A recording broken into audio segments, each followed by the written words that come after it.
Hi friends, आपका हमारा YouTube channel CSF एसआईएलडीसी mentors पे स्वागत है। हम इस चैनल पे जो है सीएसएफ से स्पेशल रिलेटेड जो जॉब होते हैं, चाहे आपका हेड कांस्टेबल मिनिस्ट्रियल ले लीजिए, एएसआई स्टेनो ले लीजिए, कांस्टेबल ट्रेड्समैन हो गया, कांस्टेबल आपका फायर डीसीपीओ, आपका कांस्टेबल ड्राइवर, सीएसएफ एसआईएलडीसी, इन सब जॉब को टारगेट करके स्पेशली जो है वीडियो हम बनाते हैं।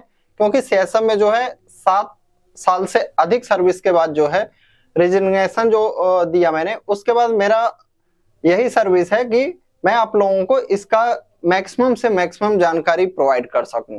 तो एक नोटिफिकेशन आया है, recruitment of constable driver and constable driver cum pump operator.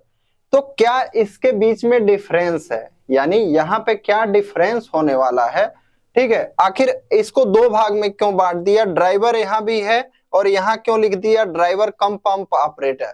हर एक जानकारी को हम लोग डिस्कस करेंगे। क्या क्या आपको सावधानियां बरतनी है कि आपको फॉर्म ना कैंसिल हो। कई जैसे दोस्त हैं जो रिक्रूटमेंट सेल में है, मेरा उनसे बात हुआ कि सीएसएफ हेड कांस्टेबल मिनिस्ट्रियल का जो 2022 का वैकेंसी है उसमें 38%, ध्यान से सुनिएगा, 38% लोगों का फॉर्म रिजेक्ट हो गया। क्यों रिजेक्ट हो गया? क्योंकि उन्होंने नोटिफिकेशन को या एडवर्टाइजमेंट को सही से देखने का या कहीं पे वीडियो देखने का जहमत नहीं उठाया, ठीक है। बस एक दुकानदार के भरोसे अपनी जिंदगी को ताक पे लगा दिया, फॉर्म अप्लाई कर दिया, तैयारी में जुट गए, लेकिन जब उसका पीएसटी का डेट आया तो पता चला उनका एडमिट कार्ड ही नहीं आ रहा है। क्यों? क्योंकि उनका फॉर्म जो है रिजेक्ट हो चुका है। तो किन किन चीजों से बचना चाहिए, क्योंकि मान लीजिए वैकेंसी जो है हमेशा नहीं आ रहा है, आप इस चीज को जान लीजिए, गोल्डन अपॉर्चुनिटी हमेशा नहीं आती है। ये बहुत ही अच्छा पोस्ट है, मैं बता रहा हूं, ठीक है। इसका प्रमोशन, सैलरी, इन सब चीज पे भी मैं आपके लिए वीडियो लेके आते रहूंगा। तो चैनल को आप सब्सक्राइब करके रखिएगा, आपका काम का जो है जानकारी मिलते रहेगा, ठीक है। हम लोग पूरा भर्ती प्रोसेस के बारे में बात करेंगे कि ये भर्ती कैसे चलने वाली है, क्या क्या टेस्ट होने वाला है।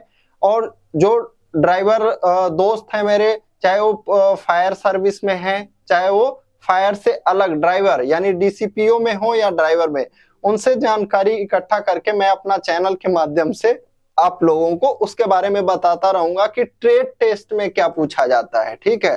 ट्रेड टेस्ट होता कैसे है, उन सभी चीजों को देखेंगे हम। लेकिन आप वहां तक कब पहुंचेंगे, जब आप इस वीडियो को पूरा देखेंगे, यानी फॉर्म फिलअप करते समय क्या गलतियां नहीं होनी चाहिए, तभी तो भाई आप रिक्रूटमेंट प्रोसेस में शामिल होंगे। अगर आपका फॉर्म रिजेक्ट हो गया तो 2 महीने बाद आपको पता चला आप तो भर्ती से बिना शामिल हुए ही बाहर हो गए, आपका पैसा भी गया, समय भी गया और आपका उम्मीद भी गया। तो उस उम्मीद को आप अगर बनाए रखना चाहते हैं, ठीक है, आप बहुत वीडियोस देखते होंगे, कॉमेडी वीडियोस या कई तरह के वीडियोस, आप अगर लेकिन इस वीडियो को आधा घंटा से 45 मिनट जो भी मैं समय बताऊंगा उतना देख लेंगे तो मैं निश्चित बोल रहा हूं कि आपको बेहतरीन नॉलेज हो जाएगा इसके बारे में। आप अपने किसी दोस्त को बता सकते हैं, किसी को भी बता सकते हैं। हम लोग बहुत आराम से एक एक पॉइंट को समझेंगे, ठीक है। मुझे कोई बहुत जल्दबाजी नहीं है कि मैंने कोर्स लॉन्च किया है, मुझे जल्दी से बता दूं और अपने कोर्स के बारे में बता दूं, ऐसा कुछ भी नहीं है। हाँ, इसके बारे में आपको मैं फायदा जरूर पहुंचाऊंगा, ये दावा करता हूं। लेकिन पहले मेरा काम क्या है कि मैं जो युवा है जिनको अभी इसके बारे में ज्यादा पता नहीं है, उसको बता सकूं कि कैसे जो है फॉर्म अप्लाई करते समय सावधानी बरतना चाहिए। तो स्टार्ट किया जाए। ये आपका वैकेंसी है, ठीक है। इसका देखिए, date of submission of online application, यानी जो ये फॉर्म फिलअप होगा कब से कब तक होगा। आप लोगों को क्लियर शायद ना दिख रहा हो तो मैं इसका बैकग्राउंड ब्लैक कर देता हूं, अब आपको अच्छे से दिख रहा होगा। तो यहाँ पे देखिए क्लियर लिखा है, date of submission of online application 23 जनवरी से 22 फरवरी तक। कब से कब तक? तो सबसे पहला चीज क्लियर कर लीजिए कि कब से कब तक भरा जाएगा, 23 जनवरी से 22 फरवरी तक। तो आपका कोशिश क्या होना चाहिए, जितना जल्दी फॉर्म फिलअप कर सकते हैं कर दीजिए। क्या? जितना जल्दी सही तरीके से फॉर्म फिलअप कर सकते हैं कर दीजिए। अंतिम डेट का इंतजार ना करिए, कभी कभी अंतिम डेट के चक्कर में आप फॉर्म फिलअप नहीं कर पाते हैं। क्लोजिंग डेट कब है? 22 फरवरी को रात में 11 बजे, क्या 22 फरवरी को रात में 11 बजे यानी 23 आवर्स।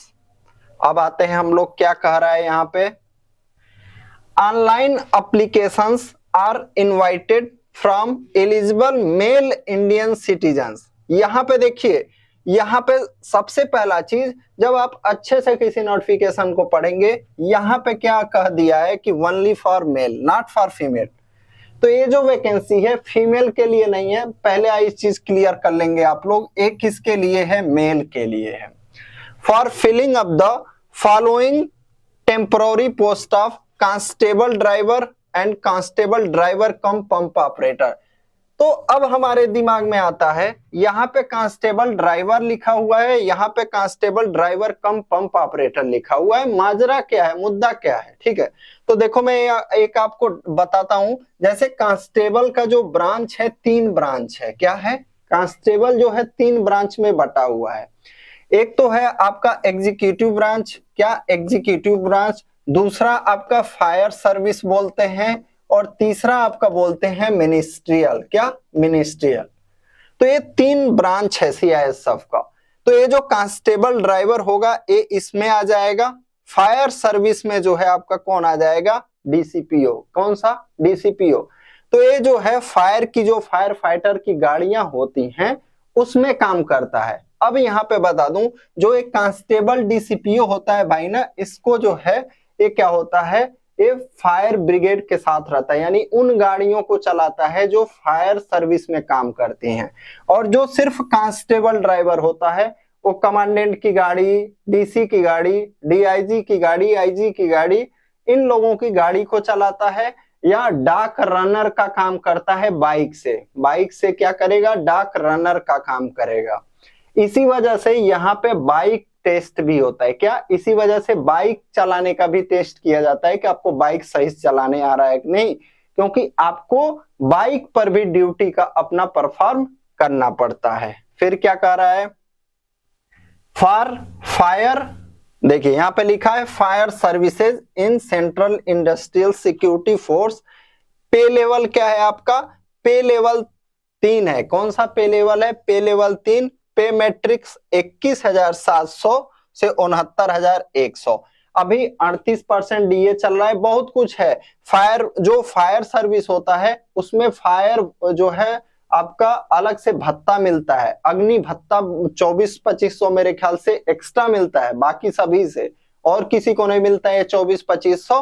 फायर सर्विस वालों को 24-2500 एक्स्ट्रा भी मिलता है। तो सब जानकारी हम बाद में अलग से वीडियो लेके आएंगे कि इस पोस्ट पे क्या सैलरी मिलेगी, क्या सुविधाएं मिलेंगी। ठीक है, अभी हम नोटिफिकेशन के बारे में बात करते हैं। Plus usual and admissible allowances to the central government employees from time to time, यानी सेंट्रल गवर्नमेंट एम्प्लॉइज को जो भी एडमिसेबल है वो चीजें आपको समय के अनुसार मिलती रहेंगी। फिर on their appointment they shall be governed under CISF act and rule. क्या होगा, वो सीआईएसएफ एक्ट एंड रूल के अनुसार काम करेंगे। यानी सीआईएसएफ एक्ट कौन बना था 1968 में, सीआईएसएफ रूल 2001 में। यानी जो एक कर्मचारी नियुक्त किए जाएंगे सीआईएसएफ एक्ट एंड रूल के अंडर गवर्न किए जाएंगे। As well as central civil services rule applicable to the other member of the force from time to time. They shall be entitled for the pensionary, उनको pension का benefit कौन मिलेगा, defined contributory pension system known as national pension system. यानी जो आपका NPS है, अभी तक एनपीएस ही चल रहा है तो यही मिलेगा, ऐसा इसमें लिखा है।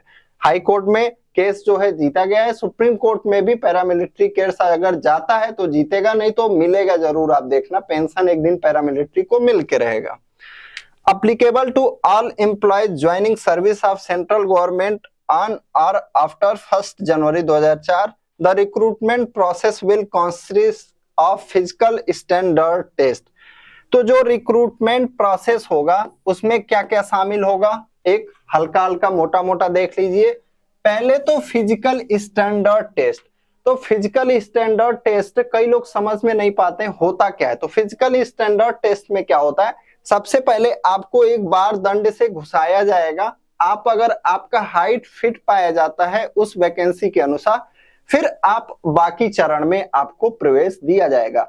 अगर आप हाइट में ही यानी बार में ही फेल हो जाते हैं तो आपको भर्ती की प्रक्रिया से क्या कर लिया जाएगा, क्लीन कर दिया जाएगा, यानी किनारा छांट दिया जाएगा। क्या कर दिया जाएगा, छांट दिया जाएगा वहां से। तो सबसे पहले क्या बोल रहा है, फिजिकल स्टैंडर्ड टेस्ट, यानी हाइट होगा, चेस्ट होगा, वेट होगा, ये सब मेजरमेंट होता है। क्या, फिजिकल स्टैंडर्ड टेस्ट, यानी कि शारीरिक मानक परीक्षण। क्या, शारीरिक मानक परीक्षण। फिर क्या आता है आपका फिजिकल इफिशियंसी टेस्ट। तो फिजिकल इफिशियंसी टेस्ट में देखा जाएगा कि यहाँ पे क्या आपका शारीरिक क्षमता परीक्षण में क्या क्या इक्विपमेंट रखा गया है। फिर क्या कहा रहा है, डॉक्यूमेंट वेरिफिकेशन, यानी आपका डॉक्यूमेंटेशन किया जाएगा।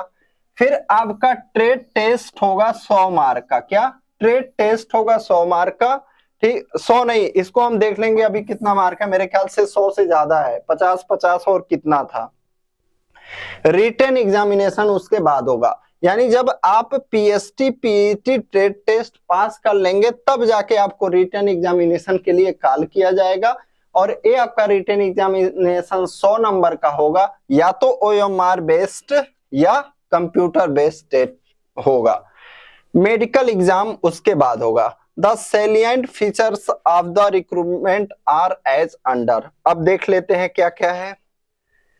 The candidate should submit only one application, यानी कि जो कैंडिडेट होगा वह एक आवेदन करेगा। And they will be eligible for both constable and driver, यानी कि एंड कांस्टेबल डीसीपीओ, यानी कि जो अभ्यर्थी होगा एक आवेदन से ही दोनों पोस्टों पे अलग अलग करने का जरूरत नहीं है। तो सबसे पहला डाउट कर लीजिए, क्लियर कर लीजिए। कई लोगों के दिमाग में डाउट होगा, क्या सर हमें दोनों पोस्टों के लिए अलग अलग फीस पेमेंट करना होगा, अलग अलग अप्लाई करना होगा? नहीं, आपको एक अप्लाई करेंगे, दोनों पोस्टों के लिए एलिजिबल हो जाएंगे। The choice given at the time of submitting application will be final, यानी कि जब आप फॉर्म अप्लाई करेंगे और जो चॉइस देंगे वही फाइनल होगा, बाद में आपका चॉइस नहीं बदला जाएगा। क्या होगा, बाद में चॉइस नहीं बदला जाएगा। Applications will be accepted through online mode only, यानी जो एप्लीकेशन आवेदन होंगे सिर्फ ऑनलाइन माध्यम के द्वारा ही लिए जाएंगे। ऐसा नहीं है कि आप ऑफलाइन प्रिंट निकाल के भेज दीजिए, नहीं, एप्लीकेशंस जो होंगे ओनली ऑनलाइन ही लिए जाएंगे। फिजिकल स्टैंडर्ड टेस्ट, यानी कि PST PET documentation trade test written examination medical examination will be scheduled and conducted, यानी ये सब जो है आपका कंडक्ट किया जाएगा, पूरा किया जाएगा।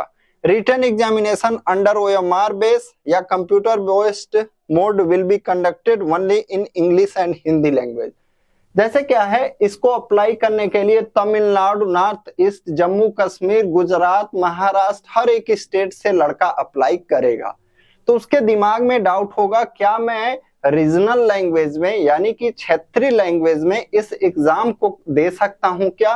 तो पहले ही आप अपना डाउट दूर कर लो, आप या तो सिर्फ हिंदी में या तो सिर्फ इंग्लिश में इस एग्जाम को अटेम्प्ट कर सकते हैं, यानी आपके पास दो ही माध्यम है, या तो हिंदी या तो English. Verification of required eligibility certificate documents with the original will be carried out at the time of documentation, यानी कि आपका जो डॉक्यूमेंट होगा या सर्टिफिकेट होंगे यानी प्रमाण पत्र होंगे वो डॉक्यूमेंटेशन के समय वेरीफाई किए जाएंगे। यानी आपको ओरिजिनल कब लेके जाना है, जब आपको डॉक्यूमेंटेशन के लिए पीएसटी के लिए बुलाया जाएगा। The recruitment will be conducted on all India basis, यानी कि ये जो है आपका रीजनल स्टेट ऐसा कोई कट ऑफ नहीं बनेगा, ये ऑल इंडिया बेसिस पे वैकेंसी है और ऑल इंडिया बेसिस पे मेरिट भी बनेगा। Final result will be declared based on the performance of candidate in written examination subject to their qualifying the physically standard test, physical efficiency test, documentation, trade test, detailed medical examination and other condition stipulated in this notification. यहाँ पे क्या कह रहा है कि आपका जो merit बनेगा ना वो सिर्फ रिटन एग्जाम के आधार पे बनेगा। अगर आप ये सोचेंगे कि ट्रेड टेस्ट, तो ट्रेड टेस्ट हो गया, पीएसटी हो गया, पीईटी हो गया, ये सभी चीजें जो क्या होंगी, ये सभी चीजें सिर्फ पात्रता मानक होंगी, यानी सिर्फ आपको क्वालिफाइंग नेचर है, सिर्फ आपको पास करना होगा। क्या? सिर्फ आपको पास करना होगा। तो इस डाउट को आप दूर कर लेंगे। आपका मेरिट किस पे बनेगा? सिर्फ जो 100 नंबर का रिटन एग्जाम होगा। रिटन एग्जाम का मतलब आपका 100 नंबर का ऑब्जेक्टिव क्वेश्चन का जो एग्जाम होगा उस पे मेरिट बनेगा। अब ये नहीं डाउट रखना कि मैं गाड़ी अच्छा चलाया तो मुझे मिल जाएगा नौकरी, नहीं। आपका जो मेरिट बनेगा किस पे बनेगा? रिटन टेस्ट के आधार पे बनेगा। यहाँ पे देखिए दिया हुआ है रिटन एग्जामिनेशन, ठीक है। लेकिन जब आप ये सभी चीजों को क्वालिफाई कर लेंगे, admit card for any stage of examination will not be sent by post. Admit card को आपको डाक द्वारा नहीं भेजा जाएगा। Facility for downloading admit cards will be provided at the CSF recruitment website. यानी कि एडमिट कार्ड को डाउनलोड करने का जो सुविधा होगा वो किस पे दिया जाएगा? csfrecruitment.in पे दिया जाएगा। Candidates are advised to regularly visit the website for the updates. अभ्यर्थी को यह सलाह दिया जाता है कि csfrecruitment.in को लगातार फॉलो करते रहें या विचरण करते रहें उस वेबसाइट पे। 10% vacancies are reserve for ex serviceman in each category. सभी कैटेगरी में आपका 10% सीट को रिजर्व किया गया है भूतपूर्व सैनिकों के लिए। अब आ जाते हैं हम लोग नेशनलिटी यानी राष्ट्रीयता क्या होनी चाहिए। Candidate must be a citizen of India, Bharat का नागरिक होना चाहिए। अब हम लोग पोस्ट देख लेते हैं कि कौन से पोस्ट में कितना है। तो सबसे पहले हम लोग देखते हैं कांस्टेबल ड्राइवर। तो क्या यहाँ पे डिपार्टमेंटल वैकेंसीज भी है? तो डिपार्टमेंटल वैकेंसी नहीं है, इसमें सिर्फ डायरेक्ट है। यहाँ पे देखिए लिखा हुआ है कांस्टेबल ड्राइवर डायरेक्ट। तो यूआर यानी कि अनरिजर्व कैटेगरी के लिए 76 पोस्ट है, शेड्यूल कास्ट के लिए 27 है, शेड्यूल ट्राइब के लिए 13 पोस्ट है, ओबीसी के लिए 49 सीट है, ईडब्ल्यूएस के लिए 18 सीट है। टोटल वैकेंसी जो है कितना? 183। इसमें से भी 10% एक्स सर्विसमैन के लिए रिजर्व किया गया है। उसके बाद आ जाते हैं हम लोग ड्राइवर कम पंप ऑपरेटर, यानी कि जो लोग फायर सर्विस को प्रेफरेंस देते हैं। क्या? जो लोग फायर सर्विस को प्रेफरेंस देते हैं तो उनके लिए क्या? तो 111 क्या? 111 यूआर का, एससी का 40, 19 शेड्यूल ट्राइब का, ओबीसी का 72, ईडब्ल्यूएस का 26, टोटल 268 और टोटल वैकेंसी कितना हो जाएगा? 451। कितना हो जाएगा? 451। अब हम लोग जाते हैं, क्या कर रहा है? एक मिनट, एक लाइट कम कर देता हूं, लाइट चला गया है। यहाँ पे देखिए बोल रहा है कि संक्षिप्त रूप जो यूज किया गया है, ठीक है, एब्रिविएशन यूज्ड आर। यहां से देखते हैं the number of vacancies given above are tentative, यानी कि जो वैकेंसी दिया गया है वो आपका संभावी है, यानी घट बढ़ भी सकता है, टेंटेटिव है। एंड मे इंक्रीज और decrease at any time any stage of recruitment process, यानी कि भर्ती प्रक्रिया के दौरान कभी भी पदों की संख्या को घटाई या बढ़ाई जा सकती है। Due to administrative reasons the revisions in vacancies if any will be notified at any stage prior to declaration of final result by displaying the same on CSF recruitment website। यानी कि कभी भी भर्ती के पदों की संख्या को घटाया या बढ़ाया जाता है तो फाइनल रिजल्ट जारी होने से पहले, क्या? फाइनल रिजल्ट जारी होने से पहले उसकी सूचना सीएसएफ के वेबसाइट पे, रिक्रूटमेंट वेबसाइट पे दिया जाएगा। The posts are combatized and purely temporary in nature but likely to become permanent। जो पोस्ट हैं आपके अस्थायी हैं लेकिन संभावना ज्यादा है कि उसको अस्थायी कर दिया जाएगा। कैंडिडेट सेलेक्टेड फॉर, अच्छा इसमें डाउट होगा कि अस्थायी जैसे क्या होता है, जब हम लोग जॉब में जाते हैं तो हमारा कुछ प्रोबेशन पीरियड होता है, उसे बोला जाता है अस्थायी। जब प्रोबेशन पीरियड कंप्लीट हो जाता है तो आदमी को बोला जाता है कि प्रोबेशन पीरियड आपका 2 साल का होता है, फिर उसे बोला जाता है कि आपका प्रोबेशन पीरियड कंप्लीट हो गया, अब आप क्या हो गए, रेगुलर परमानेंट हो गए। Candidates selected for appointment are liable to serve anywhere in Indian territory and abroad। जो कैंडिडेट अपॉइंटमेंट के द्वारा सेलेक्ट किए जाएंगे या भारतीय संघ राज्य क्षेत्र के अंदर या विदेश बाहर कहीं भी ड्यूटी के लिए भेजे जा सकते हैं। तो ये मानसिकता में नहीं रखिएगा कि मैं कहाँ नहीं जा सकता हूँ, विदेश भी भेजे जा सकते हैं। Reservation for SC, ST, OBC, EWS, ESM categories is available as per extend government order. यानी जो सरकार का आदेश है उस हिसाब से ST, ST, OBC, EWS, ESM यानी एक्स सर्विसमैन को छूट मिलेगा, रिजर्वेशन मिलेगा। While filling up online application form, यानी कि जब आप ऑनलाइन एप्लीकेशन फॉर्म भरते हैं annexure 1, candidate must ensure to fill the correct number of identity proof documents। यानी कि कैंडिडेट को क्या करना है, सही जो है जानकारी भरनी है। आधार नंबर जैसे हो गया, ड्राइविंग लाइसेंस हो गया, वोटर ID कार्ड हो गया, आइडेंटिटी कार्ड हो गया इशूड बाय यूनिवर्सिटी और कॉलेज, और इनकम टैक्स पैन कार्ड यानी पैन कार्ड भी हो गया, करेक्टली इन देयर एप्लीकेशन यानी आपके एप्लीकेशन में एक करेक्ट होने चाहिए। The same will be produced at the examination center during each event। यानी हर इवेंट के दौरान आपको उन चीजों को प्रस्तुत करना रहेगा। मान लीजिए आपने फॉर्म अप्लाई करते समय आधार नंबर दिया है तो आपको आधार कार्ड प्रस्तुत करना होगा। ड्राइविंग लाइसेंस आपने दिया है तो ड्राइविंग लाइसेंस प्रस्तुत करना होगा। वोटर ID कार्ड आपने लगाया है तो वोटर ID कार्ड प्रस्तुत करना होगा। इन चीजों के बारे में लिखा हुआ है। फिर further biometric data of candidates will be recorded during the first stage of recruitment and will be utilised during subsequent stages of recruitment for verifying their identity.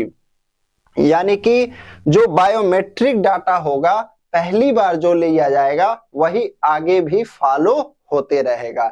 यानी जो फर्स्ट स्टेज में आपका बायोमेट्रिक अंगूठा लिया जाएगा उसी को आगे भी हम लोग मतलब यहाँ पे फॉलो करते रहेंगे। Candidate should bring their all educational, driving licence, caste certificate and other testimonials in original at the time of PET documentation trade test for proper checking and scrutiny.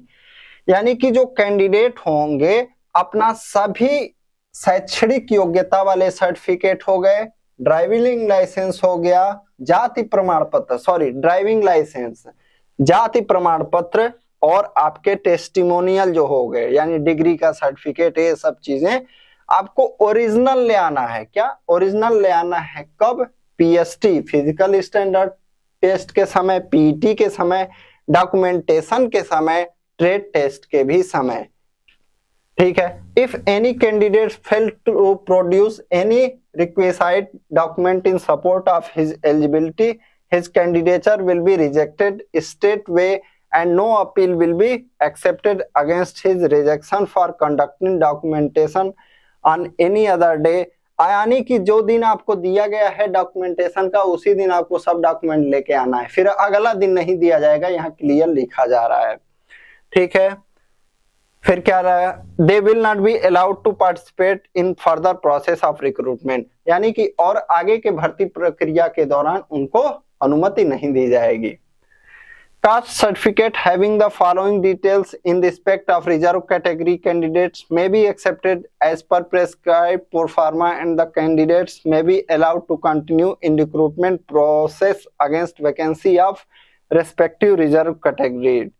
देखिए, नेम ऑफ कैंडिडेट होना चाहिए caste certificate में, father का नाम होना चाहिए, village, town या locality होना चाहिए, फ्रॉम वेयर दे बिलोंग जहां से वे संबंधित हों। सर्टिफिकेट इशूड बाय यानी आपके पास सर्टिफिकेट होना चाहिए, इसका मतलब ये जान लो। ठीक है। और वो भी राज्य का नहीं होना चाहिए, ये चीज क्लियर कर लेना। कई लोग राज्य का लेके पहुंच जाते हैं, तो राज्य का लेके नहीं पहुंचना, स्टेट का, OBC SC ST का सेंट्रल का अलग सर्टिफिकेट बनता है, अलग प्रोफार्मा होता है, तो उस प्रोफार्मा का होना चाहिए। ठीक है। इस चीज का ध्यान देना, नहीं तो आपको फिर एज ए जनरल ट्रीट किया जाएगा।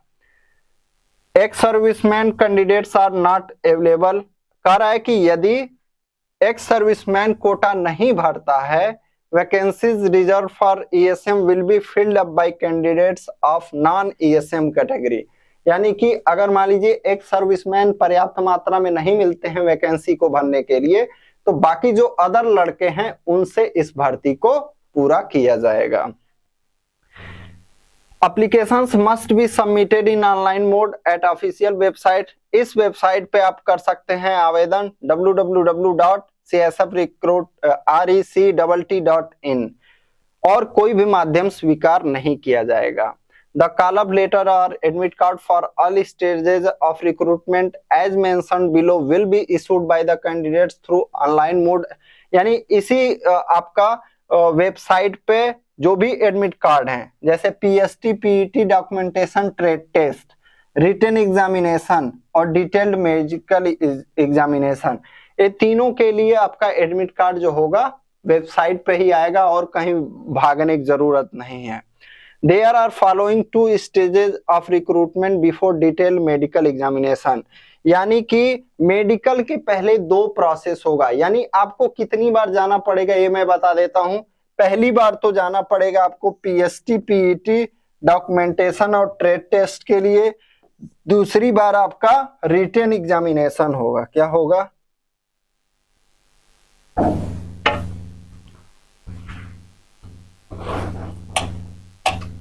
एक मिनट ऑन कर लेते हैं, पता नहीं क्यों ऑफ हो गया।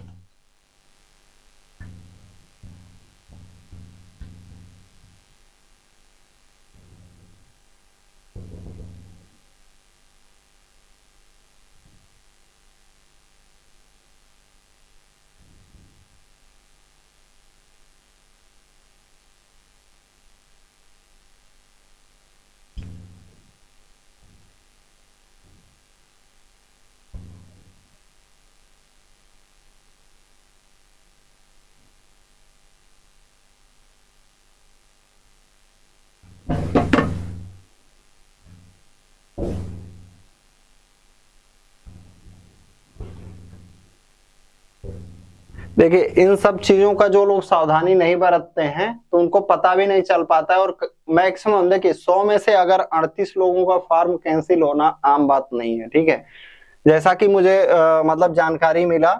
ठीक है,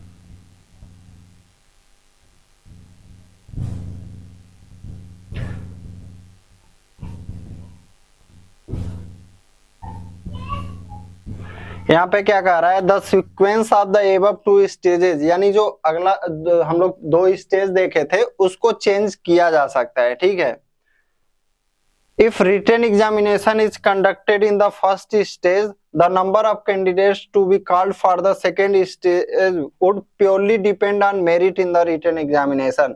अगर मान लीजिए पहले रिटन एग्जामिनेशन करा दिया जाता है, क्या अगर बाय द वे पहले रिटन एग्जामिनेशन करा दिया जाता है तो वह किस पे डिपेंड करेगा? क्वालिफाइंग मार्क पे। ठीक है, और क्या कह रहा है? However, it will not be mandatory to call the all qualified student। यानी ऐसा भी नहीं है कि सभी रिटन मतलब एग्जाम में क्वालिफाई लोगों को बुलाया ही जाए फॉर द सेकेंड स्टेज के लिए। ठीक है, the number of candidates to be called for second stage would be depend on total number of qualified candidates in the written examination with reference to the number of vacancies for each post and each category। Accordingly, cut-off marks would be prescribed for each category। तो क्या कह रहा है कि cut off mark जो है निर्धारित किया जाएगा हर एक पोस्ट के लिए, कट ऑफ बनाया जाएगा। ऐसा नहीं है कि जो 35% पाया सबको बुला लिया, नहीं, कट ऑफ बना के फिर आगे का प्रोसेस के लिए किया जाएगा। अगर रिटन पहले होता है तो ठीक है, ये पहले ही दे दिया है कि इंटरचेंज भी हो सकता है। List of provisionally selected candidates post wise and categories wise will be, यानी कि आपका सीआईएसएफ के वेबसाइट पर रिजल्ट दिया जाएगा।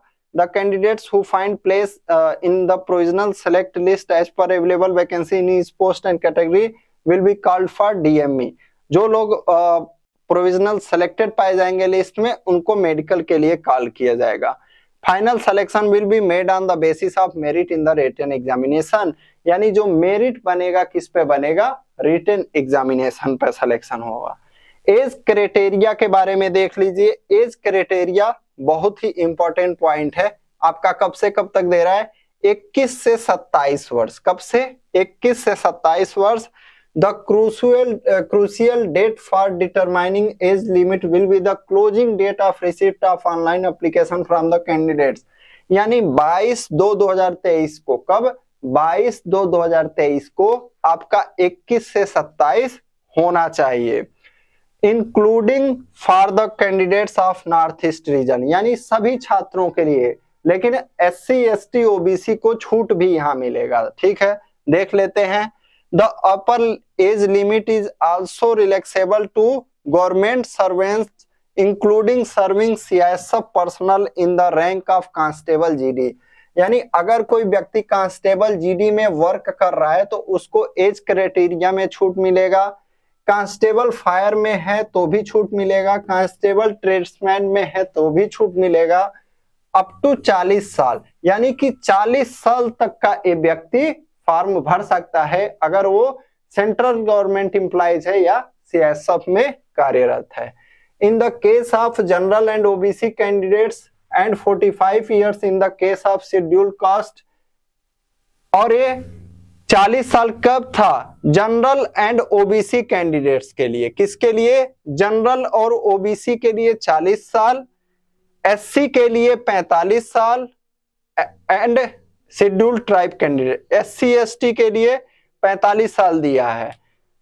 Provided they have rendered minimum 3 years continuous service, यानी उनका मिनिमम 3 साल लगातार सर्विस होना चाहिए, तभी जाके ये छूट मिलेगा। तो क्लियर कर देता हूं इस चीज को, डाउट जो है। मान लो अगर आप कहीं सेंट्रल गवर्नमेंट में एम्प्लॉइज हो या सीएसएफ में काम कर रहे हो, ठीक है, तो आपको जो है कितना साल छूट मिलेगा, जनरल ओबीसी हो 40 साल, SC ST हो 45 साल, और कंडीशन क्या होना चाहिए, 3 साल आपकी लगातार सर्विस होनी चाहिए। फिर completed their probation period satisfactorily, maintain a punishment free record, यानी कि आपका पनिशमेंट नहीं होना चाहिए, और जो ACR होता है वह एवरेज नहीं होना चाहिए, एबव एवरेज होना चाहिए, यानी एवरेज से ऊपर होना चाहिए। क्या, एवरेज से ऊपर होना चाहिए। जो सीएसएफ में होंगे उनको पता होता है क्या होता है एवरेज, तो जो लोग सीएसएफ में हो वो जान ले कि एवरेज से ऊपर होना चाहिए। Upper age limit up to 5 years is also relaxable further to the children and dependent of victims killed in the 1984 riots, यानी 1984 के जो दंगों में विक्टिम रहे हैं उनके बच्चों को 5 साल का रिलैक्सेशन मिलेगा, और जो गुजरात दंगा हुआ था 2002 में उसके विक्टिम हैं। चिल्ड्रन मीन्स सन, चिल्ड्रन मतलब सन, जो गोद लिए हुए भी हैं उनके लिए भी। Dependent family main member means पत्नी भी हो सकता है, बच्चे भी हो सकते हैं, ब्रदर और सिस्टर भी हो सकते हैं।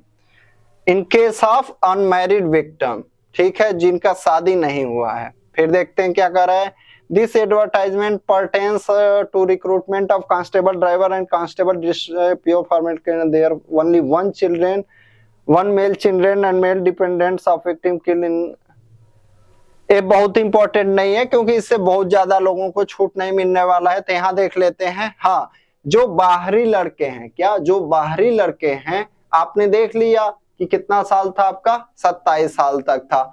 अब उसमें छूट कितना मिलेगा, 5 साल मिलेगा SC ST को और 3 साल मिलेगा OBC को। कितना, 5 साल SC ST को और 3 साल OBC को। Disqualification, no person who has entered into or contracted a marriage with a person having a spouse living, यानी इसमें ये कहना चाहता है जैसे मान लो मेरा एक पत्नी जीवित है और मैं एक पत्नी के जीवित रहते दूसरी शादी कर लेता हूं तो मैं डिस्क्वालीफाई कर दिया जाऊंगा। अगर मान लीजिए मेरा पत्नी जीवित है, वो आप आवेदन कर रहा है और मेरे रहते वो किसी दूसरे से शादी कर लेता है तो वो डिस्क्वालीफाई कर दिया जाएगा।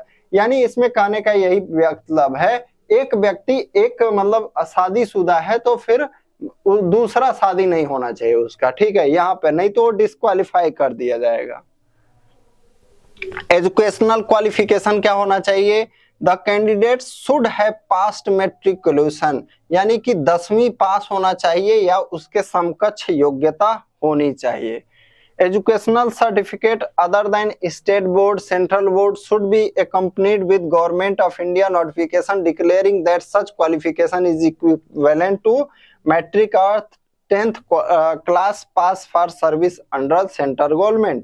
यानी 10वीं के अलावा कोई सर्टिफिकेट है तो भारत सरकार मान्यता देना चाहिए कि ये जो है 10वीं आपके बराबर योग्यता, मैट्रिक के बराबर योग्यता है।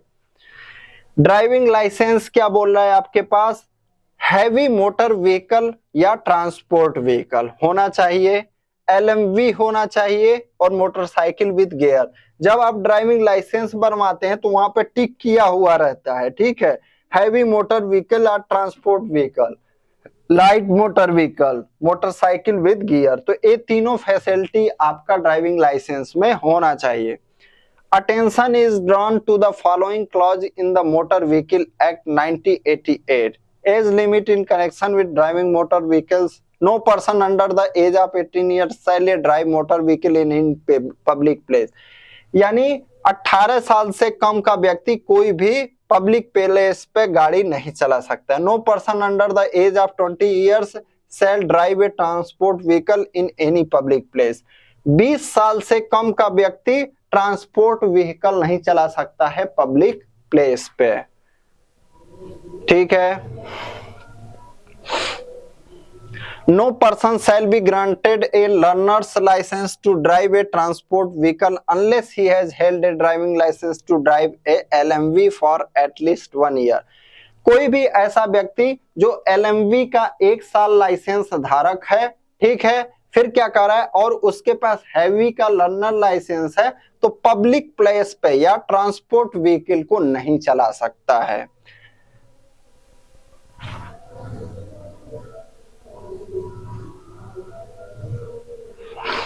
ठीक है। एक्सपीरियंस क्या कह रहा है? 3 year experience of driving heavy motor vehicle और ट्रांसपोर्ट व्हीकल और light motor vehicles and motorcycle. 3 साल का एक्सपीरियंस होना चाहिए 22 फरवरी को। क्या? 3 साल का एक्सपीरियंस होना चाहिए। अब देख लेते हैं हम लोग जनरल एससी और ओबीसी के लिए हाइट कितना होना चाहिए? 167 सेंटीमीटर और चेस्ट कितना होना चाहिए? 80 मिनिमम होना चाहिए और फुलाने पे कितना होना चाहिए? 85। जैसे मान लीजिए नॉर्मल में 80 है, फुलाने पे 85 होना चाहिए। मिनिमम 5 सेंटीमीटर का एक्सपेंड मतलब फुलाव होना चाहिए। इन जगहों के लोगों को देखिए छूट मिलेगा, देख लीजिए गढ़वाली, कुमायूनी, गोरखा, डोगरा, मराठा, ठीक है, इन लोगों को छूट मिलेगा। नागालैंड, अरुणाचल प्रदेश, तो ये सब आप देख लीजिएगा जो इस स्टेट से संबंधित हैं, त्रिपुरा, मिजोरम, मेघालय, असम, हिमाचल, ठीक है। बाकी जो लोग एसटी से संबंधित हैं, शेड्यूल्ड ट्राइब से, किसी भी स्टेट के हैं, किसी भी जगह के हैं, उनका 160 सेंटीमीटर और चेस्ट उनका 76 होना चाहिए, फुलाने पे 81 या 81 से अधिक होना चाहिए, यानी 5 सेंटीमीटर फुलाव सबके लिए है। बाकी यहाँ पे क्या दिया है? वेट कितना होना चाहिए? Proportionate to height and age, यानी कि आपका लंबाई और उम्र के आधार पे मेडिकल स्टैंडर्ड के अनुसार आपका वेट होना चाहिए। Weight will be recorded at the time of physical measurements but the decision on fitness on account of weight will be taken at the time of medical. यानी आपको फिजिकल के समय wait तो लिया जाएगा, लेकिन वेट जो है फिजिकल के समय आपको फेल नहीं किया जाएगा। अगर मेडिकल के समय आपका वेट कम या अधिक होता है मानक के हिसाब से, तब आपको फेल किया जाएगा। The candidate must not have knock knee नहीं होना चाहिए, फ्लैट फुट नहीं होना चाहिए, वेरिकोज वेन नहीं होना चाहिए, आई में कोई दिक्कत नहीं होना चाहिए, अच्छी मानसिक और शारीरिक स्वास्थ्य होना चाहिए, किसी भी फिजिकल डिफेक्ट से यानी अन्य किसी शारीरिक विकृति से मुक्त होना चाहिए। ठीक है, जो हमारा आई साइट है क्या है, near vision better eye N6 worse eye near vision का 6, यानी जो हम नजदीक का देखते हैं वो N6 होना चाहिए। और uncorrected visual acuity distance vision यानी दूरदृष्टि दोष दोनों 6/6 होना चाहिए। क्या, दोनों जो है 6/6 होना चाहिए। Refraction visual correction of any kind is not permitted even by glasses. Colour vision CP2 by Ishihara remarks binocular vision is required. Tattoo देखिए, टैटू के बारे में क्या कह रहा है, टैटू डिपिक्टिंग रिलीजियस सिंबल्स और figures and the name as followed in Indian army are to be permitted. Location बता रहा है, tattoo marked on traditional site of the body like inner aspect, जैसे हम सल्यूट करते हैं मान लीजिए इस तरह से, तो यहाँ पे नहीं होना चाहिए। ठीक है, यहाँ पे रहने से क्या है, वो आपका फ्रंट में आएगा और बड़ा नहीं होना चाहिए। जैसे शरीर का पार्ट है तो इसका कितना 1/4 से अधिक नहीं होना चाहिए। मान लीजिए ये मेरा हाथ 1 फीट का हो गया, 1.25 फीट का, तो आपका 5 इंच 4.5 इंच से ज्यादा नहीं होना चाहिए और ये फ्रंट में नहीं आना चाहिए। इस हाथ पे है मान लीजिए, कोई दिक्कत नहीं, क्योंकि हमें तो इस हाथ से सल्यूट करना है।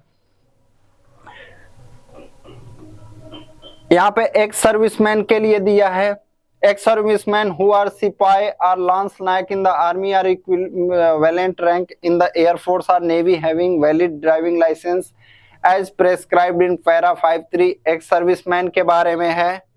फिर ex serviceman किसको समझा जाएगा, और देखते हैं, as they shall not be education qualification एक सर्विसमैन के बारे में है।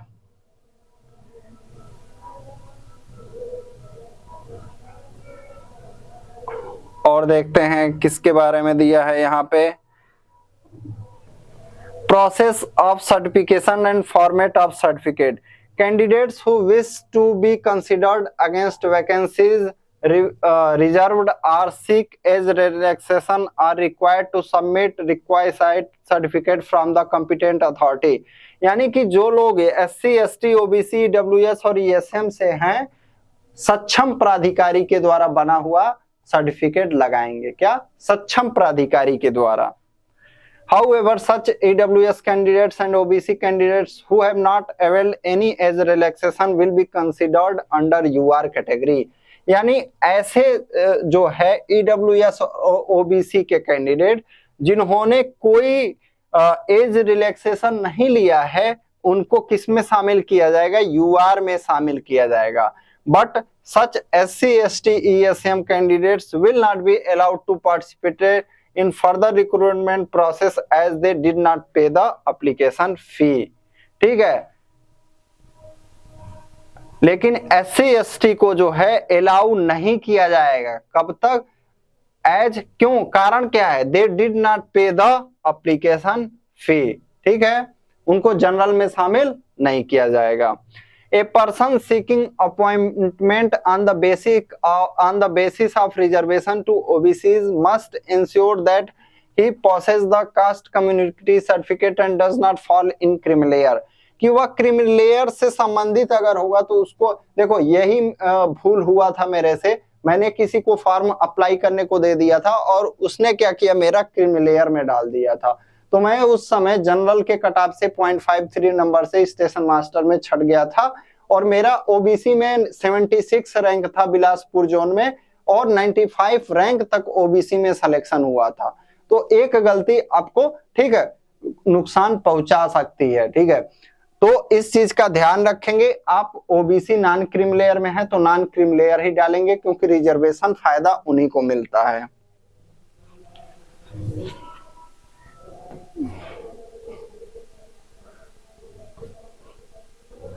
कैसे अप्लाई करना है, सबसे मेन चीज ये आ गया, application must be submitted in online mode, यानी ऑनलाइन भरना है। द स्टेट और union territories under jurisdiction of each recruitment sector are mentioned below.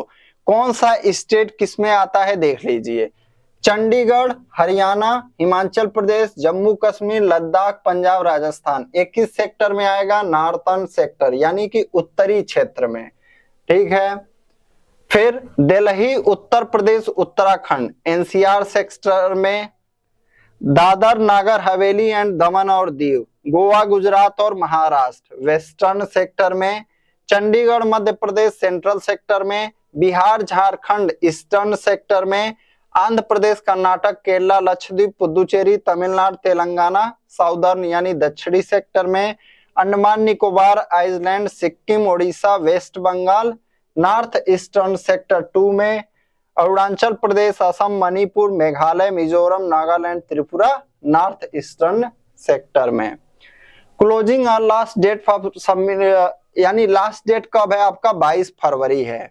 In the online application form, candidates are required to upload the following documents। क्या क्या document लगाने हैं, सबसे पहले फोटोग्राफ।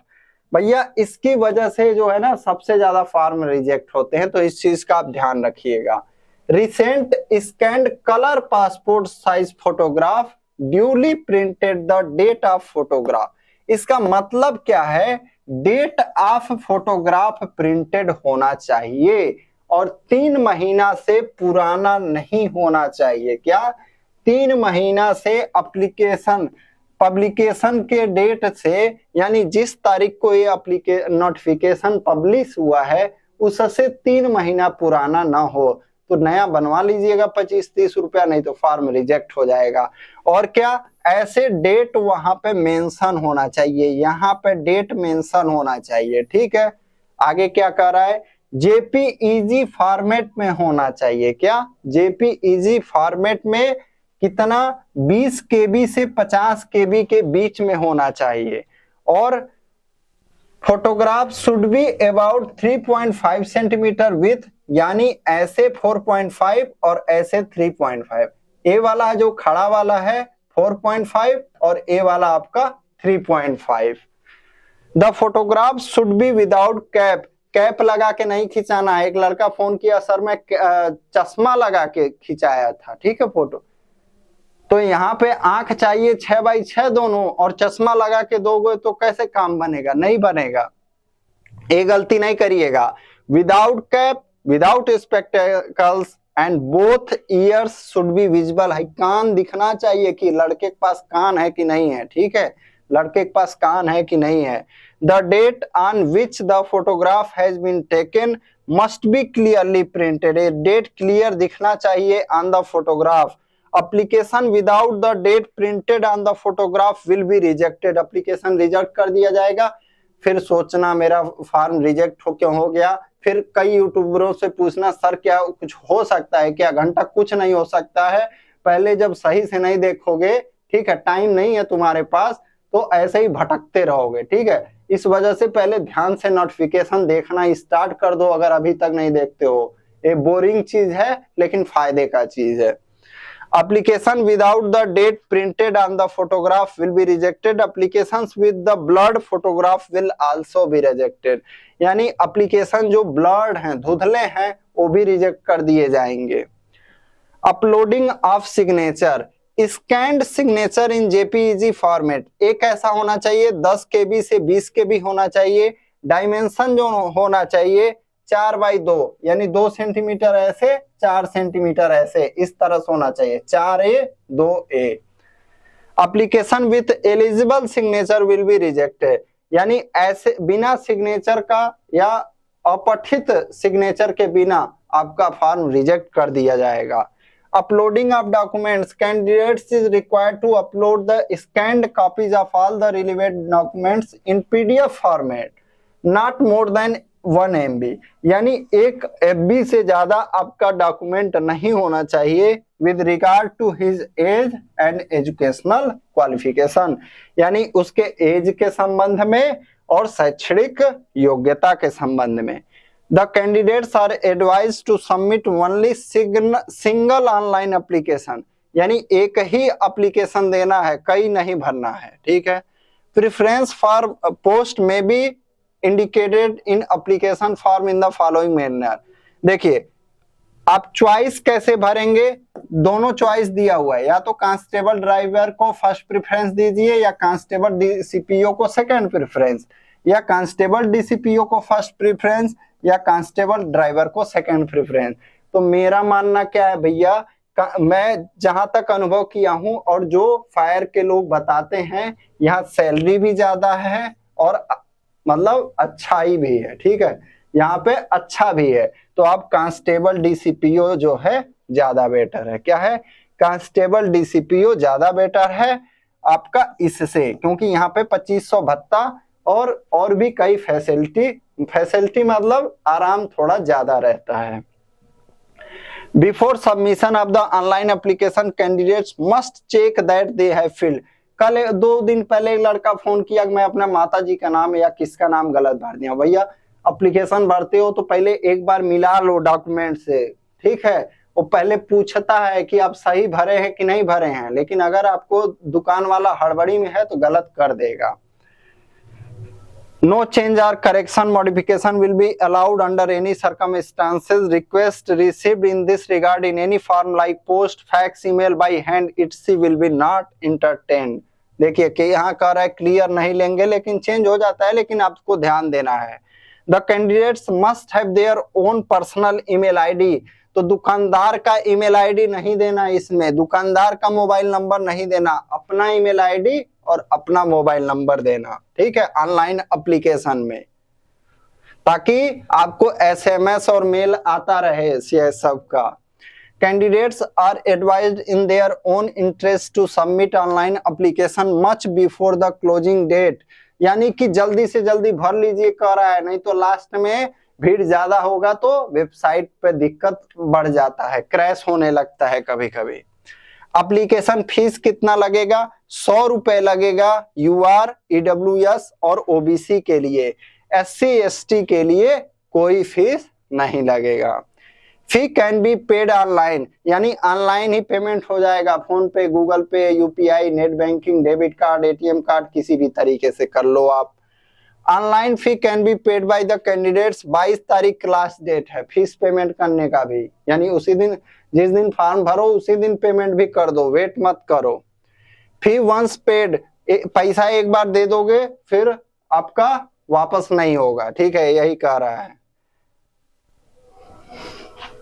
फिर क्या कह रहा है, admission to the examination, all candidates who register themselves in response to the advertisement by the closing date and the time and whose application are provisionally accepted and found to be in order as per the terms and conditions to the notification will be assigned roll number and issued admit card for appearing in the PST PET document trade test. Subsequently qualified candidates will be issued admit cards for the next stage of the examination. कह रहा है कि जो लोग सही पाए जाएंगे उन्हीं को हम शामिल करेंगे, नहीं बाकी लोगों को स्क्रूटनी करके छांट देंगे। जो लोग फॉर्म भरते समय सावधानी नहीं बरतेगा क्या करेगा, सीआई सब लगाता है रिक्रूटमेंट सेल में, देखिए किस कौन सही फॉर्म भरा है कौन नहीं भरा है, छांट के किनारे करिए। उनको क्या मतलब है आपका, जब आप फॉर्म भरते समय ध्यान नहीं देंगे डिपार्टमेंट क्यों ध्यान देगा, नहीं ध्यान देगा। The department will undertake detailed scrutiny of application, देखिए स्क्रूटनी करेगा एप्लीकेशन का for eligibility and other aspects at the time of PST PET documentation trade test as such candidature will be accepted only provisionally। ठीक है, ये सब तो आपका ज्यादा काम का नहीं है। ईमेल आईडी और मोबाइल नंबर अच्छा रखिएगा, चालू में रखिएगा।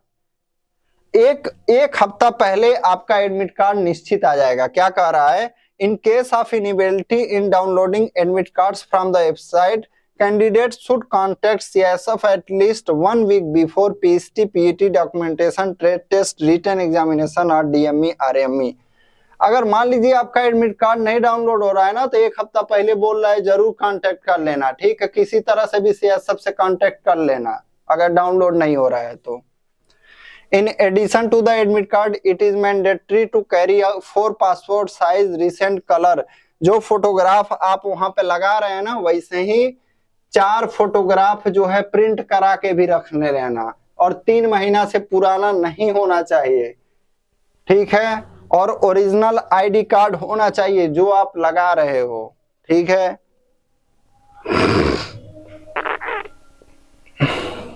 फिर क्या है, रिक्रूटमेंट प्रोसेस क्या होगा। सबसे पहले हाइट बार टेस्ट, जो चीज मैं आपको बताया कि candidates will be put through height bar test, qualified candidates in height bar test will be further put through physical standard test. जिसका लंबाई हो जाएगा उसको पीएसटी के लिए पीएसटी कराया जाएगा, ठीक है। Physical standard test, physical efficiency test, documentation और trade test. All the candidates whose application are provisionally accepted and found to be in order will be assigned roll number। यानी कि जिसका भी डॉक्यूमेंट प्रोविजनली रूप से एक्सेप्टेड किया जाएगा उसको रोल नंबर प्रदान किया जाएगा, और पहले स्टेज के रिक्रूटमेंट के लिए पीएसटी या पीईटी या डॉक्यूमेंटेशन या ट्रेड टेस्ट के लिए बुलाया जाएगा। और क्या कह रहा है यहाँ पे, physical standard test, physical standard test देखते हैं क्या है फिजिकल स्टैंडर्ड टेस्ट, ठीक है। फिजिकल स्टैंडर्ड टेस्ट यहाँ पे देख लीजिए, candidates who qualify the height bar test and physical standard will be put through physical efficiency test. क्या करना है देख लीजिए, 3 मिनट 15 सेकंड में 800 मीटर रन करना है। क्या 3 मिनट 15 सेकंड में 800 मीटर रनिंग करना है। लॉन्ग जंप 11 फीट, फिर चला गया,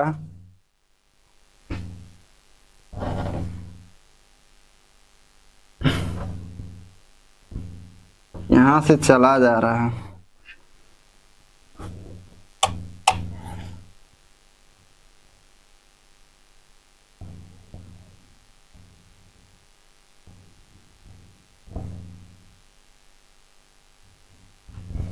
वहां पे क्या कह रहा था, 800 मीटर आपको 3 मिनट 15 सेकेंड में, लॉन्ग जंप आपका कितना था 11 फुट था, कितना चांस मिलेगा 3 चांस मिलेगा। एक बार ओपन कर लेते हैं हम लोग,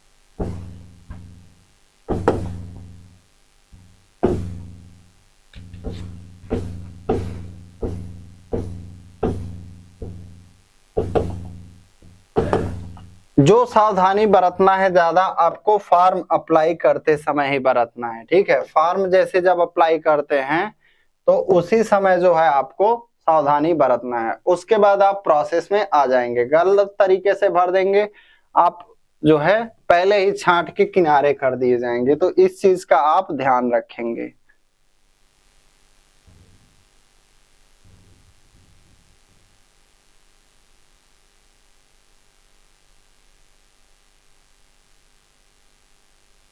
यहाँ पे देखिए हाई जंप कितना है 3.5 फीट, यानी 3 फीट 6 इंच, कितना चांस मिलेगा 3 चांस मिलेगा। Candidates will have to qualify in each event of PET, यानी सभी इवेंट आपको क्वालिफाई करना है, मेरिट बेस्ड नहीं है। यानी ये नहीं है कि आप 5 फीट कूद जाएंगे या 15 फीट कूद जाएंगे ज्यादा नंबर मिलेगा, नहीं, ये सिर्फ मेरिट नहीं बनेगा। पीईटी में कोई अपील नहीं होगा, there is no appeal in PET. फिर क्या कह रहा है ये सब डॉक्यूमेंट के बारे में। हाँ, अब आ जाते हैं हम लोग ट्रेड टेस्ट में कितना होगा और कितना आपको लाना होगा। ट्रेड टेस्ट के बारे में देख लीजिए, तो देखिए driving test for light vehicle, तो ये कितना होगा, टोटल 50 मार्क का होगा, 25 क्वालिफाइंग होगा। Driving test for heavy vehicle 50 total होगा, 25 क्वालिफाइंग होगा। Practical knowledge of motor mechanism and ability to carry out minor repair of vehicles 30 का 15, यानी आपको 130 नंबर में से, ऐसा नहीं है कि आप सभी में क्वालिफाई करना है। ये नहीं है कि इसमें 50 में 40 ला दिए, इसमें 50 में 20 लाए, नहीं, मिनिमम आधा, यानी 50 का आधा 25, 50 का आधा 25, 30 का आधा 15, इन सब में होना चाहिए। किसमें? Driving test for light vehicle, driving test for heavy vehicle और practical knowledge of motor mechanism and ability to carry out minor repair of vehicles. ठीक है, इसके बारे में भी हम लोग वीडियो बनाएंगे इसका कि मोटर मैकेनिज्म में क्या चीज पूछा जाता है। एक दो लोग जो है मेरे जानकार में हैं, डीसीपीओ पोस्टेड हैं, ठीक है, मैं उनसे जानकारी इकट्ठा करके आपको बताऊंगा, ठीक है, अपना चैनल के माध्यम से, ताकि आपको अच्छा इसके बारे में नॉलेज हो जाए कि क्या पूछा जाता है। ठीक है, तो इतना जो है आपको जानकारी के लिए पर्याप्त है। रिटन एग्जामिनेशन का क्या दिया है यहाँ पे? The written test will be 100 mark consisting of 100 objective type multiple choice question to be answered in 2 hour. There shall be no negative mark, यानी कि कोई भी नेगेटिव मार्क नहीं होगा। क्या? नेगेटिव मार्क आपका नहीं होगा। फिर क्या सब्जेक्ट दिया है, क्या क्या क्या पूछा जाएगा, देख लेते हैं। ये बोल रहा है मोबाइल फोन नहीं लाना है, वो तो कोई नहीं लाएगा, सही बात है, पकड़ा जाएगा।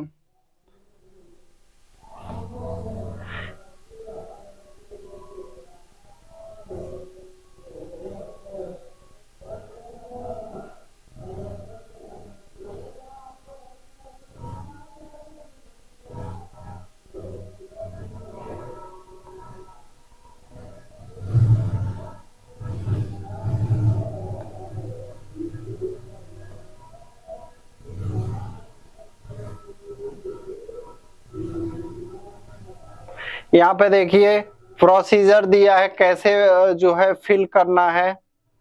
ठीक है,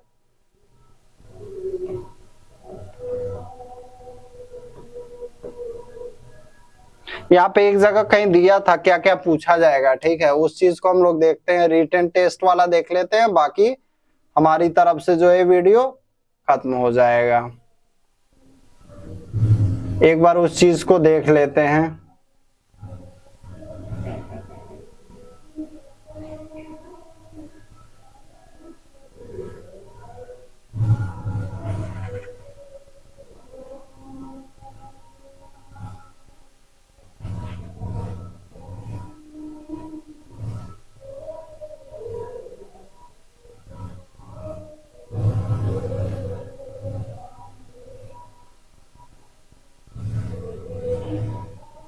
यहाँ पे देखिए दिया हुआ है क्या क्या होगा रिटन एग्जाम में। जनरल अवेयरनेस या general knowledge, knowledge of elementary mathematics, analytical aptitude, ability to observe and distinguish patterns and to test the basic knowledge of the candidate in English और हिंदी। यानी कि आपका जैसे कि मैथ हो गया, रीजनिंग हो गया, इंग्लिश या हिंदी में से कोई एक सब्जेक्ट आपको करना होगा और जीके हो गया। तो जैसा आपका मिनिस्ट्रियल का है, जैसा आपका ट्रेड्समैन का है, ठीक है, तो यही सब रहेगा। जैसा आपका फायरमैन का हो गया, उसी तरह से इसका भी है। तो ये आपका था मेरा वीडियो बनाने का साफ उद्देश्य था कि आपका फॉर्म रिजेक्ट ना हो। तो ज्यादा से ज्यादा दोस्तों के पास जरूर शेयर करें। Thank you.